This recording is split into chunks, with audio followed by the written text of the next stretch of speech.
What do you do when your contract is on hold, y'all? This has happened to me before.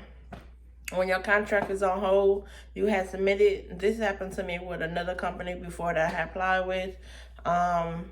You can hear it all in his voice, kind of heated already. We had submitted for this facility. Of course, it was a 13-week contract. I was submitting everything and had everything in already on time. All I was supposed to do was just start in 2 weeks of this contract, and that didn't happen. So now again, I submit myself to already to another contract. Yes, it's local, but I'm a hold.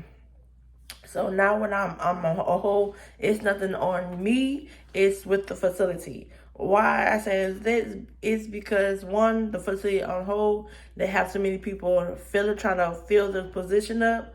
Also, they have agency maybe in their area, or they just try to hire somebody for them shift already for that can have no travel agencies coming into the building. Sometimes that works and sometimes they don't work.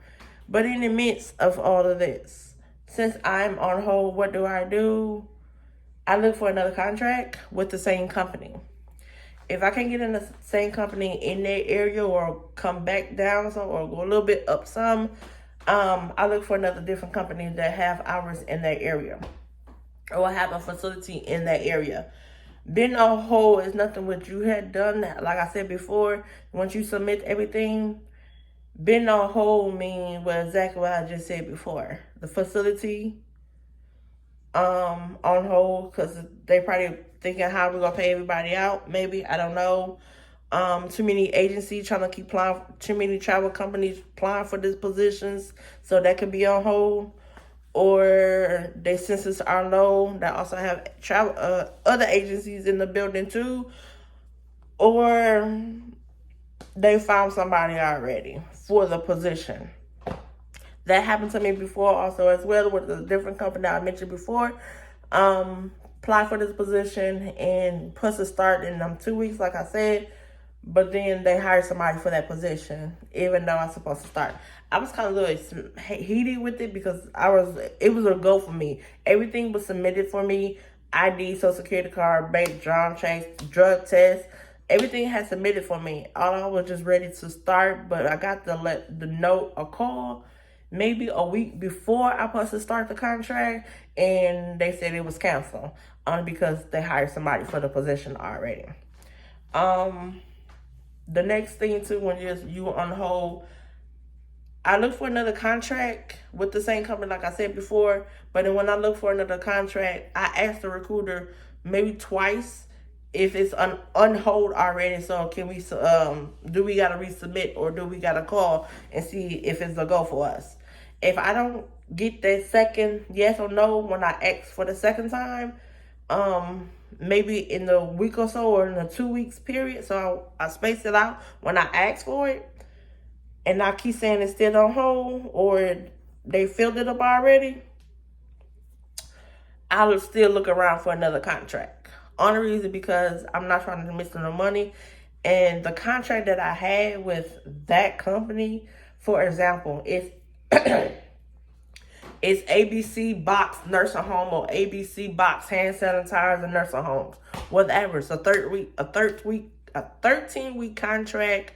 It's a 7A to 7P, 12-hour shift.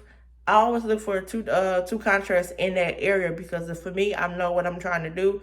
I'm trying to buy a house this year. Excuse me. Trying to buy a house here, so I'm going hard right now to make sure I have everything I needed, plus money wise and other stuff that we needed for us. But in the midst of all of this, trying to get this contract, I want to make sure that I have everything I needed. Money wise, I don't want to. Plus, in the midst of that, of course, I'm gonna use ShiftKey and any other apps that's in their area to double up my money, to triple my money, only because I'm trying to get as much as possible. Powder pay something off real quick, be in the mix before I even get pre-approved for a mortgage, whatever the case might be. But still, looking for a contract, and I got on hold. Getting on hold, I look for another contract. But look for another contract, I want the same amount. Like I said, ABC box, that's a home, 13-hour shift, 12-hour shift. You start April the 28th, you end August, whatever the case might be. Your gross pay could be $2,000, whatever. I want that same amount that I had there, and I asked, I want that same amount on that contract. Look for another, just like that. That same amount. I want that same amount. So sometimes the recruiter can't do that. Sometimes like that's not possible. It's possible. Let's make it happen. But in the mix again, I try to make as sure as I can get enough money coming in, or there's also, I ask also as well if there's overtime. Some facilities say yes, some say for no, or the pay can be different. I'm probably getting paid for, was a regular shift could be $30 and overtime could be $42. I'm trying to double as much hours as possible, even though I'm overworking myself. But getting on hold like that, I look for another contract. Basically, I look for another contract. I look for another contract because it's, for me, I don't want to just sit and wait. I'm still looking for another contract. Just like now, I submit myself to another contract already. This contract that I submitted is on hold already. So when it's a hold, my recruiter helped me look for another contract, or I asked, do you have any openings in this area? I'm trying to stay as much before, because I have a contract already. I'm supposed to start in 3 weeks. So I'm trying to stay in that area. So find me something in that area. Basically, that's all I do. That's how I get on hold or just look for another contract. When you on hold for a contract, this is what for me that benefit me, because I gotta think real quick. I need the money. We need the money. Yeah, we need the money. So that works for me.